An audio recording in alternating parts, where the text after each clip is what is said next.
హైదరాబాద్ లో largest CREDAI non stop property show ఈ నెల 2, 3, 4 తేదీల్లో హైటెక్ సిటీ హైటెక్స్ లో.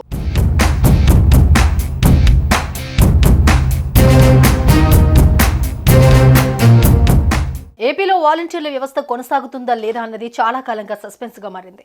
వరుసగా 2వ నెలలోనూ పింఛన్ల పంపిణీకి వాలంటీర్లను ప్రభుత్వం దూరం పెట్టడంతో వీరి భవిష్యత్ ఏంటన్న ప్రశ్నలు తలెత్తుతున్నాయి. ప్రస్తుతం ఉన్న వాలంటీర్లను కొనసాగిస్తారా, లేదంటే కొత్త వారిని నియమిస్తారా? అసలు వీరి సేవలను ఎలా ఉపయోగించుకుంటారు? లేదంటే పరిమిత సంఖ్యలోనే వాలంటీర్లను తీసుకుంటారా?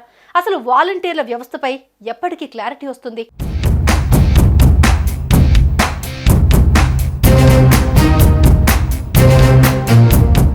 ఆంధ్రప్రదేశ్లో వాలంటీర్ల వ్యవస్థపై చిక్కుముడి వేయటం లేదు. ఇప్పటికే వాలంటీర్ వ్యవస్థ కొనసాగింపుపై చంద్రబాబు ప్రభుత్వం ఓ నిర్ణయానికి వచ్చినట్టు తెలుస్తోంది. ప్రస్తుతం ఉన్న వ్యవస్థకు బదులుగా మరింత సమర్థవంతమైన పగడ్బందీగా వాలంటీర్ వ్యవస్థను తీర్చిదిద్దాలని సీఎం భావిస్తున్నట్లు సమాచారం. వాలంటీర్ల సేవలను ఎలా వినియోగించుకోవాలి అనే అంశంపై ఇప్పటికే సంబంధిత అధికారులను సీఎం చంద్రబాబు ఆదేశించినట్లు తెలుస్తోంది. అయితే ఈ నెల 7న జరిగే మంత్రివర్గ సమావేశంలో వాలంటీర్ల వ్యవస్థపై ఓ కీలక నిర్ణయం ప్రకటించనున్నట్లు సమాచారం.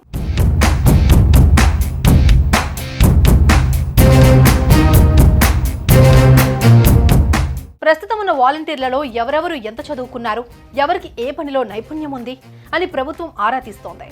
వాలంటీర్ పోస్టుకి విద్యార్హతగా 10వ తరగతి నిర్ణయించిన చాలా మంది డిగ్రీ, పీజీ చేసిన వారు, ఇంజనీరింగ్ గ్రాడ్యుయేట్లు కూడా వాలంటీర్లుగా సేవలు అందిస్తున్నట్లు ప్రభుత్వం గుర్తించింది. దీంతో వాలంటీర్లకు స్కిల్ డెవలప్మెంట్ ద్వారా సాంకేతిక పరిజ్ఞానంలో శిక్షణ ఇవ్వడం ద్వారా వారిలో కెపాసిటీ బిల్డప్ చేయాలని అధికార యంత్రాంగం భావిస్తోందట. ఇందులో భాగంగా వాలంటీర్ల విద్యార్హతలు, వయసులను సేకరిస్తోంది. ప్రస్తుతం ప్రభుత్వ లెక్కలో రాజీనామా చేసిన వాలంటీర్లు 1.09 లక్షలకు పైగా ఉండగా విధుల్లో ఉండే వాలంటీర్లు 1.53 లక్షల మంది వరకు ఉన్నట్లు అధికారులు తెలిపారు.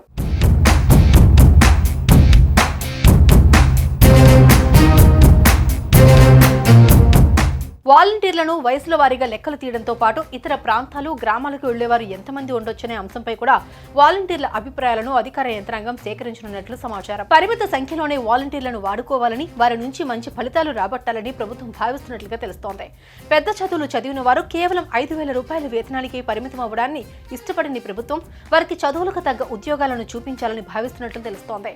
విద్యార్హత, నైపుణ్యం ఆధారంగా శిక్షణ ఇప్పించి ప్రైవేట్, కార్పొరేట్ సెక్టార్లో ఉద్యోగాలు కల్పించే విషయమే ప్రభుత్వం సీరియస్ గా పరిశీలిస్తోందని చెబుతున్నారు. ముందుగా వాలంటీర్ల విద్యార్హతలపై డేటా సేకరించిన తర్వాత మిగిలిన వారి విషయంలో తుది నిర్ణయం తీసుకుంటారని చెబుతున్నారు.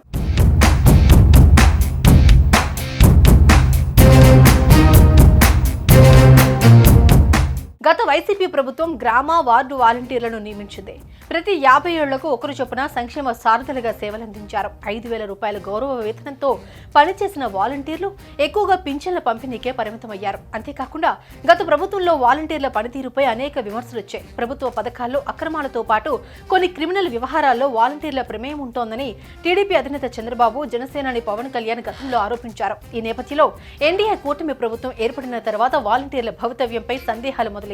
అయితే పలుసార్లు మంత్రులు కూడా వాలంటీర్ల సేవలను వినియోగించుకుంటామని, త్వరలోనే ఓ ప్రకటన ఉంటుందని చెప్పారు. ప్రస్తుతం రాష్ట్రంలో 1,60,000 మంది వాలంటీర్లు ఉన్నారు.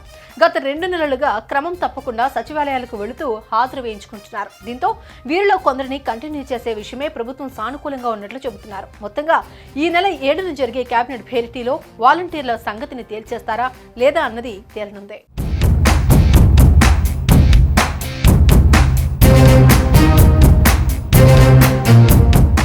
సుమన్ టీవీలో మీ పర్సనల్ అండ్ బిజినెస్ ప్రమోషన్స్ కోసం కింది నెంబర్కి కాంటాక్ట్ చేయండి.